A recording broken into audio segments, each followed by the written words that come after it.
looks like a GoPro, but sure was. Yeah, a woman was taken up here by a crocodile years ago, and that was Beryl Rock.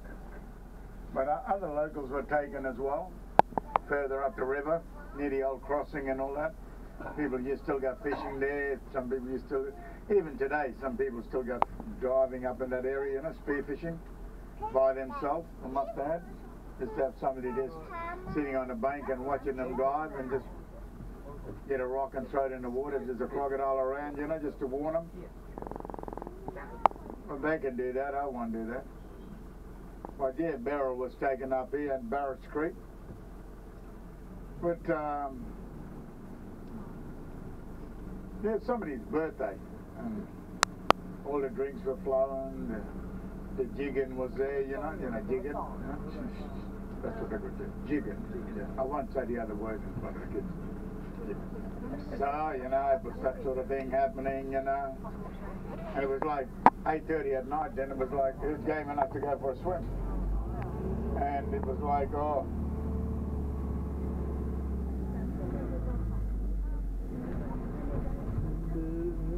And it was like, well.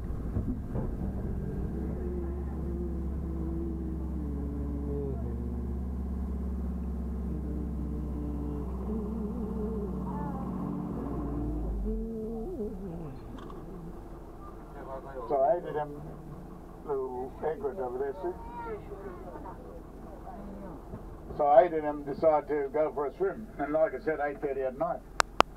And yeah, they peeled off, you know, everything, took everything off. And that was good too, because basically if anybody was going to get taken by a crocodile, which one did happen, the crocodile wouldn't get choked on the clothing, or the buttons didn't get stuck in the kidneys and all that sort of thing. See, so it was environmental swimming, which is how they say it, you know, up here you look after the wildlife. They're diving underwater, they're pulling each other legs, and you know, then she said something's got me when she went under. Then people sort of would laugh, you know, they laughed and they carry on.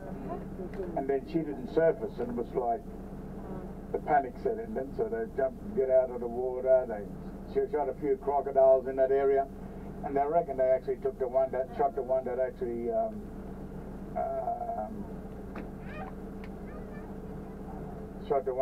took Beryl. And it wasn't long after that, basically, is when that protection came in for the crocodiles and in the wild.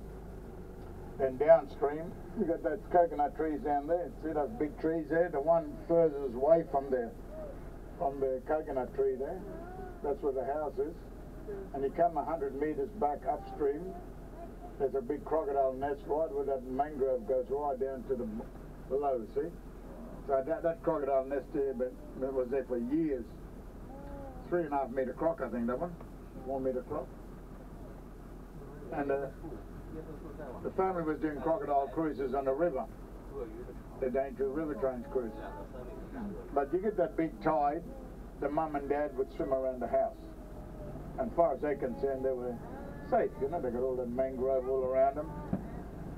And the kids would see their parents swimming there, so they swim there.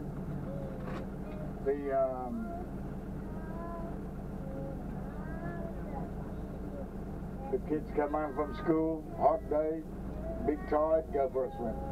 The parents never tried to tell them to stay out of the water. Their friends, people living in the area used to try to tell them, keep your kids out of the water, but it sort of just fell on a bit of a deaf ear.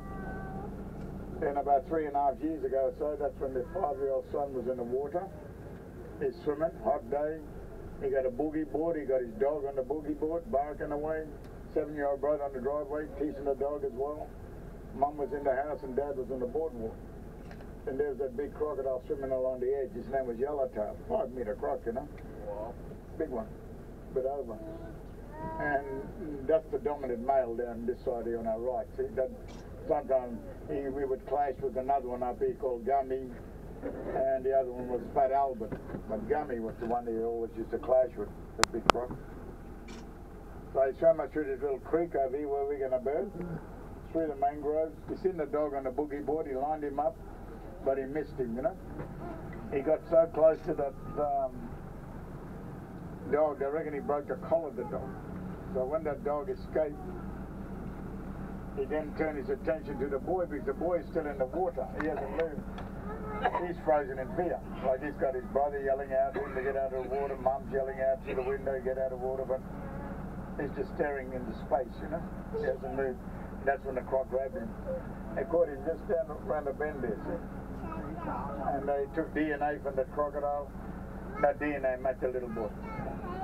They wanted to continue that business here, but after a couple of days, that was it. They walked away from it, you know. They sold out, yeah. But too much, because all down here, all your crocodiles, that's the father, you know. He's a yellowtail, you know. You've got all that yellow on the skin and all that, so we just bring back memories every time, just looking at it. He said the crocodile should never be removed from the river, but it had to be removed under federal law. So that crocodile ended up in the crocodile farm down at Innisfail. The one that took that bloke up a couple of years ago up at Cooktown, that ended up on that crocodile farm near Mariba. That's the Melaleuca crocodile farm. I think that one is owned by that Louis Vuitton, I think, where they make those expensive bags, you know. George, what's the point of that? Why do they remove the crocs? Do they think they're going to go rogue or something, keep eating people? But it tasted human flesh, I think. I think that's why they removed it, yeah.